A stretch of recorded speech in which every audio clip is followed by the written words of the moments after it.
Bismillahirrahmanirrahim. Assalamualaikum warahmatullahi wabarakatuh. Kaifa halukum ayyuhat thalabah? Naltaqi marratan ukhra fi ta'allumil lughah al-arabiyyah lis-shaffi tsani. Al-yawm sanata'allamu an harfil jar wal 'athf. Hari ini kita akan belajar tentang huruf jar dan huruf 'athf. Semua sudah pernah belajar ini insyaallah di kelas 10. Dan hari ini kita akan mengulang kembali materi ini tentang huruf jar dan huruf 'athf. Yang pertama kita pelajari adalah huruf jar. Apa itu huruf jar? Masih ingat semuanya? Huruf jar adalah huruf-huruf yang menjadikan isim atau kata benda sesudahnya dibaca majrur. Dibaca majrur itu adalah tanda bacanya menjadi berharokat kasrah atau bertanda huruf ya dan nun. Nanti akan kita bahas setelah ini ya. Yang pertama adalah macam-macam huruf jar. Apa saja macam-macam huruf jar? Ada ila yang artinya ke atau pada, ala di atas, wajib atau pada, fi di dalam, pada, bi artinya di atau dengan atau karena, an tentang atau dari, ka seperti, li untuk atau punya, dan min dari atau diantara. Kita pasti sudah sering menggunakan huruf-huruf ini, tapi mungkin belum semua menggunakan huruf-huruf ini sesuai dengan kaidah atau tata bahasa. Nah, bagaimana penggunaannya? Berikut adalah kaidah atau tata bahasa penggunaan huruf jar.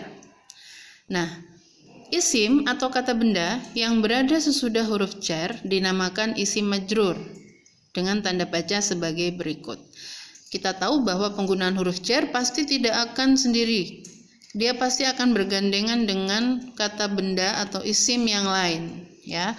Nah, isim atau kata benda yang berada sesudah huruf jar ini namanya majrur. Jadi, huruf jar dan isim sesudahnya dinamakan jar dan majrur. Nah, majrur mempunyai tanda baca yang berbeda dengan kata yang tidak diawali dengan huruf jar. Kita lihat contohnya. Yang pertama huruf jar ila, yang artinya ke, ya. Kita akan menggunakan kata as-suqu. As-suqu itu pasar. Kita masukkan dalam kalimat adhabu ila suqi. Adhabu ila suqi. Bisa dilihat perbedaannya? Ya, ketika belum didahului ila maka tanda bacanya dhammah as-suqu, tapi ketika sudah didahului huruf jar maka berubah menjadi kasrah as-suqi ila suqi. Nah, tanda isim majrurnya kalau dalam bentuk tunggal adalah harokat kasrah. Jadi ketika didahului huruf jar maka tanda baca atau harokat akhirnya harus kita rubah ke kasrah. Kita lihat contoh yang kedua, fi dan al-faslu. Kita masukkan kalimat adrusu fil fasli. Saya belajar di kelas. Adrusu fil fasli. Al-faslu menjadi fil fasli. Contoh selanjutnya ala di atas. Al-maktabu, kata yang akan kita sambungkan. Al-kitabu alal maktabi. Al-maktabu menjadi alal maktabi. Ya. Sudah paham? Itu adalah perubahan harokat ketika benda itu tunggal. Kemudian kita lihat yang selanjutnya. Ada kata huruf jar li. Yang kita akan sambungkan adalah al-walidani. Artinya kedua orang tua. Kita masukkan dalam kalimat ashtari al-malabisa lil walidaini. Bisa dilihat perbedaannya? Al-walidani menggunakan alif, ya, karena tanda dua orang, benda yang berjumlah dua orang adalah alif dan nun. Nah, ketika didahului oleh huruf jar maka berubah alifnya menjadi huruf ya, menjadi lil walidaini. Jadi ashtari al-malabisa lil walidaini. Saya membeli pakaian untuk kedua orang tua. Jadi tanda majrurnya adalah huruf ya. Kita lihat contoh selanjutnya. Ada kata al-muslimuna, artinya orang-orang muslim, banyak. ya. Kita dahului dengan huruf jar li menjadi contohnya ya. Rabbighfir lil muslimina. Sudah tahu bedanya? Waw diganti menjadi ya. Al muslimuna menjadi lil muslimina. Nah, itu bedanya kata ketika tidak didahului huruf jar dengan didahului huruf jar. Al muslimuna menjadi lil muslimina. Jadi tanda isim majrur dalam bentuk jama adalah huruf ya. Bisa dipahami? Oke, kita lanjut ke huruf ataf. Harful ataf. Apa itu harful ataf? Huruf ataf adalah huruf penghubung antara kata satu dengan kata lainnya.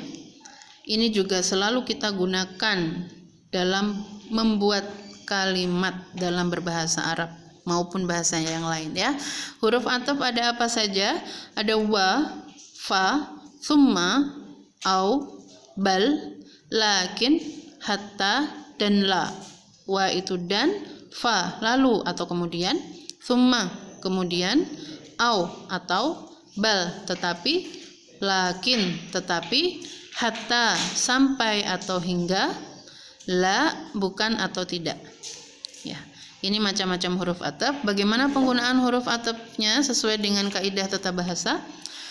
Nah, dalam penggunaan huruf ataf, karena dia tidak mungkin sendirian, pasti akan bergandengan dengan kata lain, maka antara kata yang mengikuti dan yang diikuti harus sesuai bentuknya.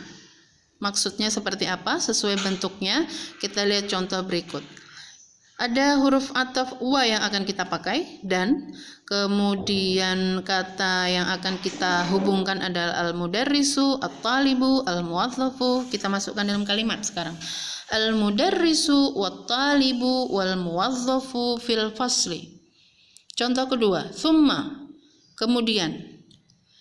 Kalimat atau kata yang akan kita pakai, usallil maghrib, salat maghrib, saya salat maghrib, aqra'u al-Quran, saya membaca Al-Quran. Nah, kita akan memasukkan huruf ataf thumma. Kita lihat dalam kalimat, usalli al-maghriba thumma aqra'ul Qur'ana. Kemudian contoh terakhir, bal, dengan kata tobibun dan mumarridun. Bal artinya tetapi. Dalam contoh kalimat, laisa Mahmud tobiban bal mumarridun. Mahmud bukan dokter, tetapi dia perawat. Nah, apa yang bisa kita lihat dan amati dari contoh-contoh di atas? Ya, perhatikan kata yang dihubungkan oleh huruf ataf. Mempunyai kesamaan bentuk seperti harokat akhir dan lain-lain.